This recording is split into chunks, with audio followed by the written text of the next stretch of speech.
No one in Briar Hollow walked into the forest after sunset, not because the forest was loud or violent, but because it was quiet in a way that felt intentional, as if it were listening. Eliza Moore had grown up hearing the warnings. Her grandmother used to say the trees remembered everything, that they counted footsteps, that they noticed who entered and who never came back. Eliza had laughed at those stories as a child, even as she repeated them to herself while passing the tree line on her way home from school. But now, at 28, she stood at the edge of the woods with desperation tightening around her chest like a noose. Behind her was Briar Hollow. Ahead of her was the forest. And somewhere between the two, she was already being watched.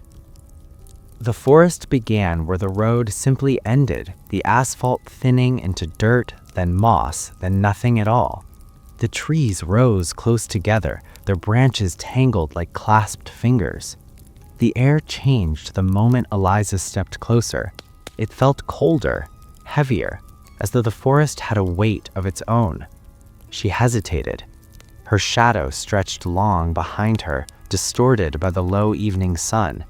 It clung to her feet, dark and solid against the ground. She stared at it for a moment longer than necessary, a strange unease prickling along her spine. "You're being ridiculous," she whispered, but the forest did not answer. Eliza stepped forward. The first thing she noticed was the silence, not the absence of sound, but the presence of something holding it back. No birds, no insects, even the wind seemed to die at the threshold. Her boots pressed softly into damp earth, the soil dark and rich, smelling faintly of rot and rain. She followed the narrow trail that only existed because enough people had once walked it. Every step felt like an intrusion. The trees leaned inward, their bark scarred with old markings, some carved by human hands, others that looked too deliberate to be natural. Her grandmother's voice echoed in her memory. "The forest doesn't take people, it bargains." Eliza swallowed. She had not come here out of curiosity. She had come because she had run out of choices. For weeks now, something had been wrong with her. Not illness, not madness, but something quieter and more humiliating. People did not notice her anymore. Conversations drifted away from her. Strangers looked past her as if she were standing slightly out of phase with the world. Even her reflection felt wrong. When she looked in mirrors, her face seemed flatter, dimmer, as though something essential had been drained away. Worst of all, her shadow had begun behaving strangely. It lagged behind her movements. It stretched where it shouldn't. Sometimes when she stood still, it twitched. She had told no one. Who would believe her? The trail narrowed. The trees grew older, their trunks thick and twisted, roots clawing out of the ground like grasping hands. Moss coated everything, swallowing fallen branches and stones alike. Eliza felt the forest closing around her, the path less a path now and more a suggestion. Then she saw the clearing. It opened abruptly, a circular break in the trees where moonlight spilled down even though the sun had not fully set. At the center stood something that did not belong. A woman. She appeared to be middle-aged, her posture relaxed, almost casual. She wore a long dress the color of bark and ash, and her hair fell down her back like tangled vines. Her feet were bare, planted firmly in the soil. But it was her shadow that made Eliza stop. The woman's shadow did not match her shape. It stretched sideways, branching unnaturally, splitting into multiple directions like roots searching for water. It moved independently, curling and uncurling against the ground. "You came," the woman said. Her voice was calm, ancient, and unafraid. Eliza's mouth drew dry. I didn't know if this was real." The woman smiled, slowly. "The forest doesn't deal in what's real, only in what's needed." Eliza's heart hammered in her chest. Every instinct screamed at her to turn back, to run, to pretend she had never heard the stories. But the woman's eyes held her in place. They were dark, deep, reflecting no light at all. "What do you want?" Eliza asked. The woman tilted her head. "It depends on what you're willing to give." The forest seemed to lean closer. Eliza's shadow shifted behind her, stretching towards the woman as if drawn by gravity.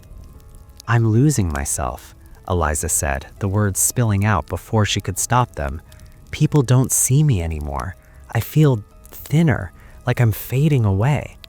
The woman nodded, as if this was expected. "You've been marked." "By what?"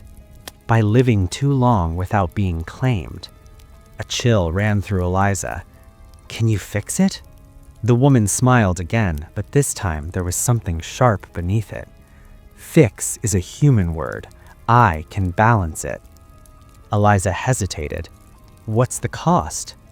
The woman's shadow stirred, lifting from the ground like smoke. "Your shadow," she said simply. The forest went still. Eliza laughed weakly. "My shadow?" "It follows you," the woman continued. "It carries what you don't see. Fear, memory, hunger. It weighs on you more than you know." Eliza glanced down. Her shadow looked darker than it should, its edges frayed. "What happens if I give it to you?" she asked. The woman stepped closer, her feet never making a sound. "You will be seen again, heard again, whole." "And my shadow?" "It will belong to the forest." A distant creak echoed through the trees like something old shifting its weight. Eliza's chest tightened. "And what does the forest do with shadows?" The woman's eyes gleamed. "It remembers them." Eliza felt her shadow tug as though trying to pull free of her feet. The clearing seemed smaller now, the trees closer, their bark ridged like watching faces. She thought of her empty apartment, of being ignored, of fading, and she thought of her grandmother's last warning. Never give the forest something that knows your shape. The woman extended her hand. "Decide before the light leaves," she said softly. "The forest grows impatient at night." Eliza looked down one last time at her shadow. It did not move with her anymore. It was already leaning towards the trees. At first, Elowen believed the forest spirit had kept its promise. The cough that had rattled her lungs for 3 winters faded within days. The ache in her bones loosened its grip. She woke each morning with strength she had not felt since her youth, moving through the cottage as though her body had been quietly restored while she slept. Neighbors whispered that she looked younger. Her cheeks held color again. Her hands no longer trembled when she poured tea. But something was wrong. It revealed itself not in pain, but in absence. Elowen noticed it one morning while sweeping the kitchen floor. Sunlight streamed through the small window, cutting bright shapes across the wooden planks. The broom cast its usual dark outline. The kettle did too. She did not. She stepped closer to the light, heart tightening. Her feet stood plainly on the floor, solid and real, but behind them there was nothing. No echo of her form, no soft blur clinging to her heels. Where her shadow should have been, the floor remained untouched by darkness. Elowen told herself it was the angle, the light, her tired eyes. But when she moved, the emptiness moved with her. That night, she lit every candle in the cottage. She stood before the wall, raising her arms slowly. The flames flickered. The candle holders stretched long shapes across the plaster. Elowen cast none. Her breath caught painfully in her chest. The forest spirit had taken her shadow. Not symbolically, not metaphorically, literally. Over the following days, the village began to change around her. Animals avoided her path.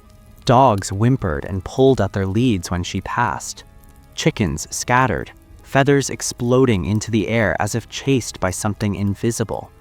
Even insects seemed to flee, leaving strange clearings around her where no flies buzzed, no beetles crawled. People noticed too. Children stared openly, their eyes following her feet with confused unease.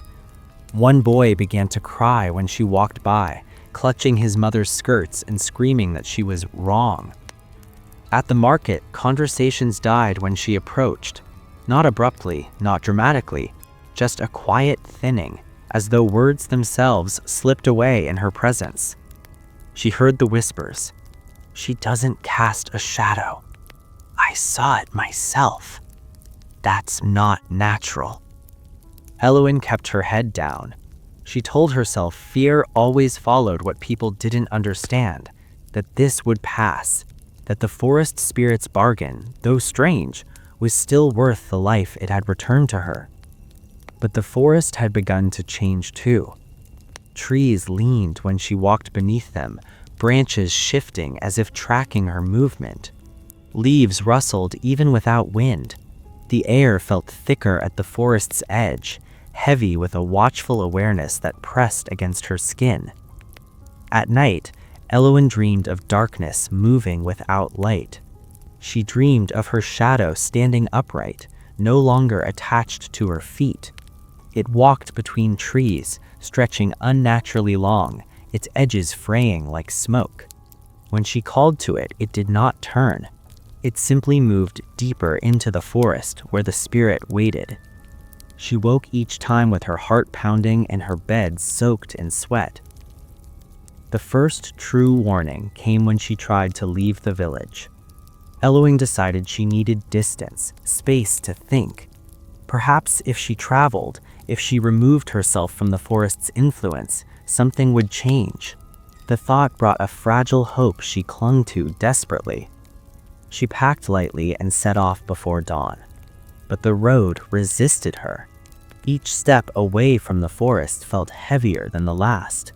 The ground seemed to tilt subtly against her, turning every movement into effort. Her breath shortened, her vision blurred. After only a few hundred steps, her legs buckled beneath her. Elowen collapsed onto the dirt road, gasping, her body suddenly weak, old, fragile again. Pain bloomed in her chest like a cruel reminder. She dragged herself upright and turned back toward the forest. Strength flooded her limbs immediately. The pain receded, her breath steadied. The message was clear. Her body belonged to the forest now, and somewhere within those trees, her shadow watched. That evening, a knock came at her door. Elowen froze. No one visited her anymore. She approached slowly, heart hammering. When she opened the door, she found old Mara standing on the threshold, her face pale and drawn. Mara had lived in the village longer than anyone, longer, some said, than memory itself. "You made a bargain," Mara said without greeting. Elowen's throat tightened. "I didn't have a choice." "You always have a choice. You just didn't like the others." They sat at the table in silence, candlelight trembling between them. "You sold your shadow. That is no small thing," Mara continued. "It saved my life. For now." Mara leaned forward, her voice dropping. "Shadows are not decorations, Elowen. They are anchors. They bind you to the world of flesh and consequence. Without yours, parts of you are unmoored." Elowen swallowed. "Can I get it back?" Mara's eyes flicked toward the forest visible through the window. "Nothing taken by the old spirits is ever returned freely." That night, the forest spirit came again. Not in the clearing, inside her home. The candles guttered as a pressure filled the room. The air grew damp, carrying the scent of soil and decay. Shadows along the walls stretched unnaturally long, bending toward a single point behind Elowen. She did not turn. "I feel you pulling away," the spirit whispered, its voice seeping from every corner. "You never said I wouldn't be able to leave," Elowen said, forcing the words out. "You did not ask." "I didn't know what to ask." A sound like wet leaves being crushed echoed softly. The spirit drew closer. "Your shadow was not idle. It learned, it listened, it rooted itself here." Elowen's chest tightened. "What does that mean?" "It means," the spirit said gently, "that even if I wished to return it, it would not follow you." Tears burned her eyes.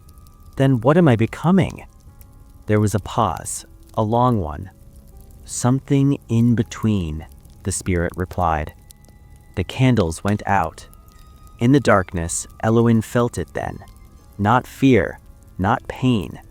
Hollowness, as if something vital had been scooped out of her and left to wander the forest alone. Outside, branches creaked, leaves whispered, and somewhere beyond the trees, her shadow stretched, learning how to walk without her. By the third night after the bargain, Elara understood something was deeply, irrevocably wrong. It was not the absence of her shadow that frightened her most. It was the presence of something else. At dawn, she stepped outside her cottage, boots crunching against frost-hardened leaves. The sun hung low, pale and weak, filtering through skeletal branches. Every object cast a shadow across the ground. Trees stretched long black fingers across the earth. Fence posts leaned into darkness. Even drifting smoke left a faint echo on the frost. Elara did not. Where her shadow should have been, something moved. At first, it was only a distortion, a patch of darkness that did not align with her feet, a shape that shifted independently, lagging half a second behind her movements, like a thought struggling to keep up. She froze. The shape froze too. Slowly, carefully, she lifted her right hand. The darkness lifted something similar, but not identical. Its fingers were longer, thinner, bent at slightly wrong angles like joints with extra hinges. Elara's breath fogged the air. "No," she whispered. The shape on the ground did not mouth the word. It smiled. She staggered backward, heart hammering, and the thing slid closer, clinging to her feet like spilled ink. When she turned and fled inside, slamming the door behind her, the darkness slipped beneath the threshold as easily as smoke. That was when the whispers began. Not voices exactly, more like the sound of leaves rubbing together in a windless forest. A sound that did not come from her ears, but from the hollow spaces behind her thoughts. "You gave me away. You gave me shape. You gave me hunger." Elara pressed her hands over her ears, sinking to the floor, but the whispers did not fade. They grew clearer, sharper, more deliberate. "I walked where you walked. I stood where you stood. I learned how to be you." By midday, the village noticed. Mrs. Halverson crossed herself when Elara passed. Children stopped playing when she walked near. Dogs whimpered and pulled at their leashes, eyes locked on the ground behind her rather than her face. Old Thomas, who had lived long enough to remember fires that burned half the forest, stared at her feet and whispered, "That isn't right," before backing away.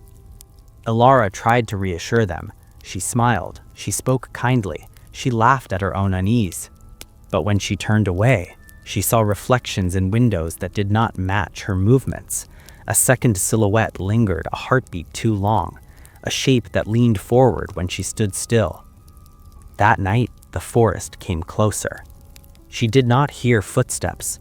The trees simply felt nearer, crowding the edge of her vision. Branches bent inward, roots surfaced like knuckles beneath skin. The wind carried a low rhythmic sound, like breathing too slow to be human. Elara sat by her hearth, staring at the fire. The flames flickered, and behind them she saw it clearly for the first time. The thing that wore her shape. It stood in the corner of the room where no light reached, a silhouette darker than darkness, its edges bleeding into the walls. It did not move until she looked directly at it. Then it stepped forward. Its face was her face, but unfinished, eyes hollowed too deep, a mouth that smiled without warmth, a body shaped by memory rather than flesh. I kept my promise. I took your shadow, but you did not ask what I would become. Ilara stood, legs trembling. What are you? She asked. The thing tilted its head. I am what you left behind. I am the weight you carried without knowing, the parts of you that learned the forest before you learned words. The fire dimmed as it moved closer. I walk now. I learn. I grow. And every night I step further away from you. Fear hollowed Ilara's chest. What happens when you're gone? She whispered. The thing smiled wider. You will not be alone. You will simply not be you. It vanished when the fire flared again, leaving the room cold and silent. The next morning, footprints circled her cottage. Bare feet, human-shaped, but they pointed in impossible directions, overlapping themselves, walking both towards and away from the forest at once. Ilara followed them. She should not have. Every instinct screamed at her to turn back, to seal her door, to pray. But something deeper pulled her forward, a gravity she could not resist. The trees swallowed her within minutes. The forest was wrong now. Paths twisted where they hadn't before. Moss climbed upward instead of outward. Sounds arrived before their sources. Birds watched without blinking. Then she saw it again. Her shadow stood at the base of an ancient oak, speaking to something Ilara could not see. It gestured with hands that mimicked hers, learning, refining. Its voice carried through the trees, clearer now, stronger. I am ready, it said. The air shifted. Something vast moved beyond sight. The forest spirit, ancient and patient, stirred in the roots and soil, in the breath between leaves. You have grown quickly, it murmured. Ilara stepped forward, her heart in her throat. Stop, she shouted. You're not real. You're just a piece of me. The shadow turned slowly. Oh, it said softly. I am very real now. It stepped toward her. For the first time, it cast its own shadow, and Ilara felt something tear loose inside her, as if a thread binding her to the world had been cut. The forest listened. The bargain was no longer one-sided, and the night had not yet begun. Elena stopped seeing her reflection altogether on the fifth night. Not in mirrors, not in water, not even in the dark glass of the window that faced the forest. At first, she told herself it was exhaustion. Sleeplessness had become her constant companion. Since the night she realized her shadow no longer behaved like a shadow, she had slept in fragments, minutes at a time, jolted awake by the feeling that something was standing just beyond her vision. But when she stood in the bathroom, light glaring down from above, and saw nothing staring back at her, denial was no longer an option. Where her body stood, there was only emptiness. No outline, no silhouette, no depth. It was as if she had begun to erase herself. The forest noticed before she did. That afternoon, the trees seemed closer than they had ever been. Their trunks leaned inward, subtly, imperceptibly, but unmistakably. The path behind her house, once a safe, familiar boundary, had narrowed. The air carried the scent of damp earth and rot, thick and sweet, like something preparing to be buried. Elena locked her doors, drew her curtains, sat in the center of her living room with every light turned on. Still, the shadows moved. They did not belong to objects anymore. They pooled in corners where nothing stood. They stretched across the ceiling like veins. And when she walked, a faint darkness followed her, not attached to her feet, but circling her, lagging behind, as though unsure whether it still belonged to her at all. That night, she heard knocking. Not at the door, from the walls. 3 slow taps. Pause. 3 more. Her breath caught in her throat as she stood, heart hammering. The sound moved from the wall beside the window to the hallway to the ceiling, always just out of reach, always patient. Then came the voice. Not spoken aloud, it bloomed inside her mind like a memory she had never lived. "You are growing light," it said, "and I am growing whole." She collapsed to her knees. "I didn't know," she whispered aloud, voice shaking. "You didn't tell me what it would cost." The shadows on the wall thickened, folding inward, shaping themselves into something vaguely human. No face, no features, just depth, endless and consuming. The forest spirit replied, "You asked for relief. You offered what follows you everywhere. You offered what remembers you when the world forgets." Her hands trembled. "You said I'd be free." "You are," it answered gently. "You are becoming unburdened." She understood then. Her shadow had not just been a reflection of her body, it had been a record, a weight, a proof of existence, and without it, she was slowly slipping out of the world's attention. The next day, no one greeted her in town. The baker looked through her as she stood at the counter. The postman walked straight past her, his shoulder brushing through her arm without reaction. A child ran into her legs, stumbled, then stared in confusion at empty air. Elena screamed. No one turned. Her voice made no sound. She ran back to her house, panic clawing at her chest. Her feet felt lighter with every step, as though gravity itself was forgetting her. Inside, she slammed the door shut and slid down against it, gasping. Her hands were beginning to look wrong, slightly transparent at the edges, like fog held together by habit rather than substance. The knocking returned that evening. This time, it came from the floor beneath her feet. The wooden planks darkened, shadows seeping upward like ink in water. They coiled, rising, forming long limbs that stretched toward her ankles.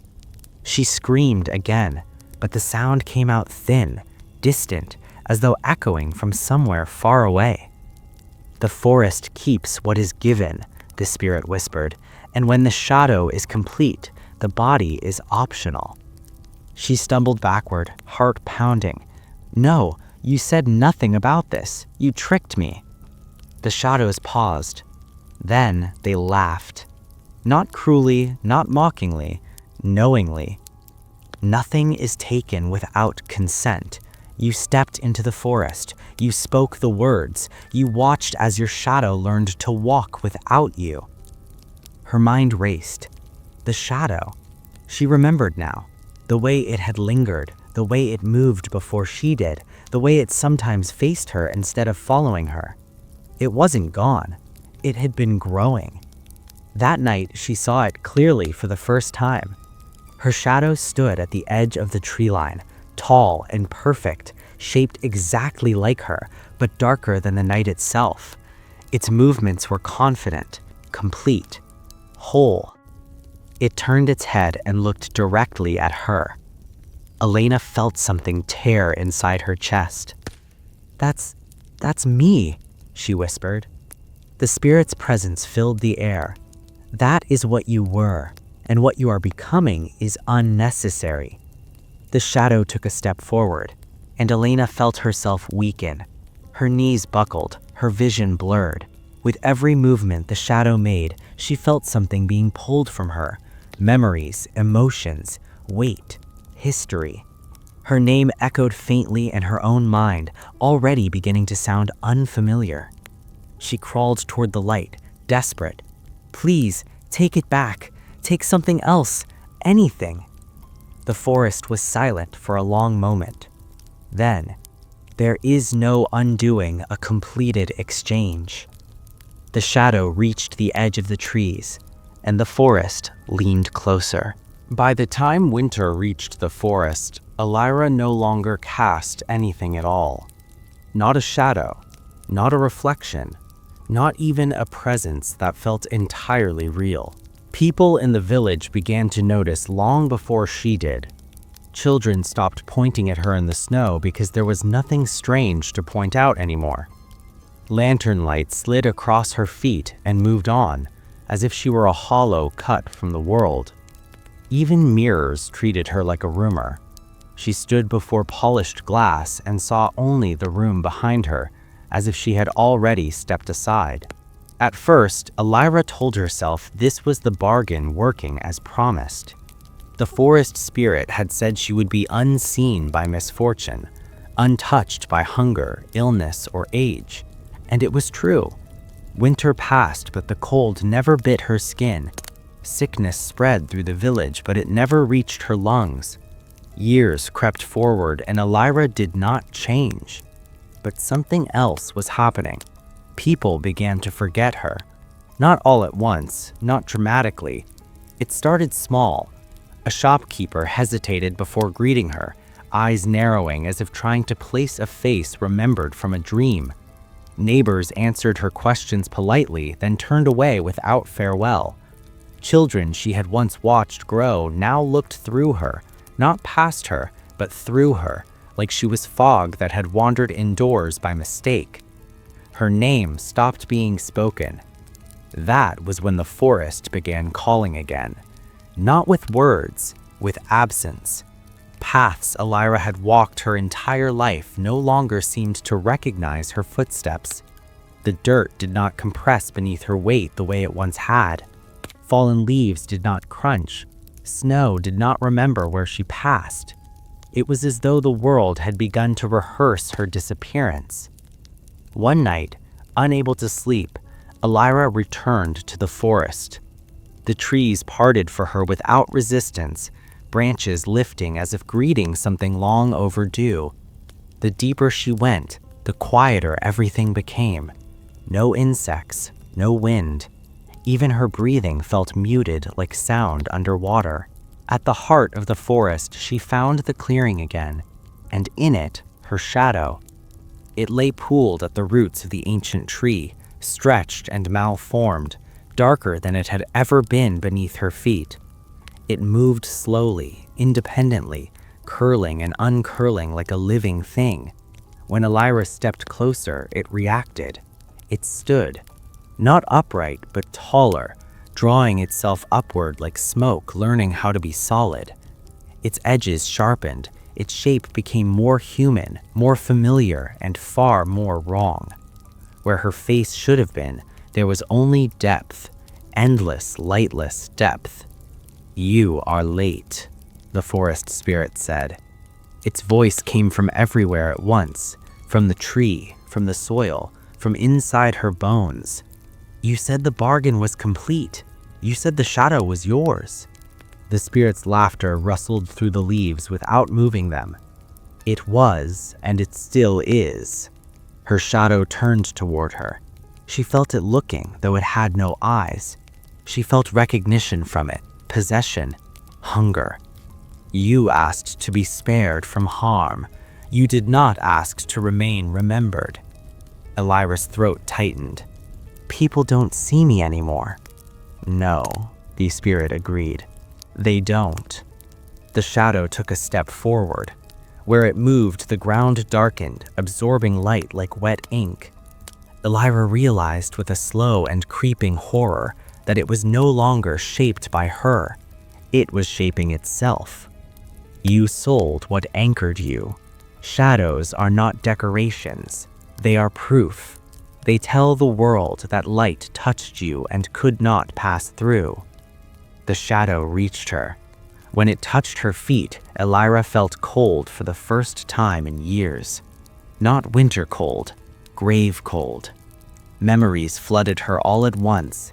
Every moment the village had ever acknowledged her, every time someone had spoken her name, every footprint she had ever left behind. The shadow drank them eagerly, swelling, darkening, growing heavier with each stolen recollection. Elira tried to pull away, but her hands passed through her own body. She gasped. She was becoming thin, not physically, but existentially, like an image erased one stroke at a time. Her heartbeat slowed, not because she was dying, but because it was becoming unnecessary. The spirit watched without pity. You wanted freedom from suffering. This is what freedom looks like. The shadow rose fully now, towering over her, wearing her outline like a stolen coat. It moved more confidently than she did. It belonged. Elira fell to her knees, though she wasn't sure the ground still supported her. "Give it back, please. I'll give you something else." The spirit's voice softened. "There is nothing else." The shadow bent down, pressing its faceless head against hers, and Elira felt herself step backward, not physically, conceptually. She felt the world slide past her like a door closing. Sounds dulled, colors faded, even fear thinned, stretched too far to hold its shape. The last thing she saw was her shadow turning away, walking toward the forest edge with purpose, with weight, with certainty. By morning, the village awoke to a woman who had always lived among them. She walked confidently. She cast a long, proper shadow in the pale winter sun. People greeted her by name without hesitation. She laughed with a voice that fit perfectly into their memories. No one noticed the woman who wasn't there. No one noticed the faint disturbance in the snow where no footprints remained. And deep in the forest, something that had once been human drifted between the trees, unseen, unremembered, unanchored, forever spared from pain, and forever erased from light.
Hi guys, I'm Shu. Hope you like my no copyright sound videos. You can download it for free I make no copyright videos, so you can use it on your YouTube videos, YouTube vlogs. I upload free videos to help YouTube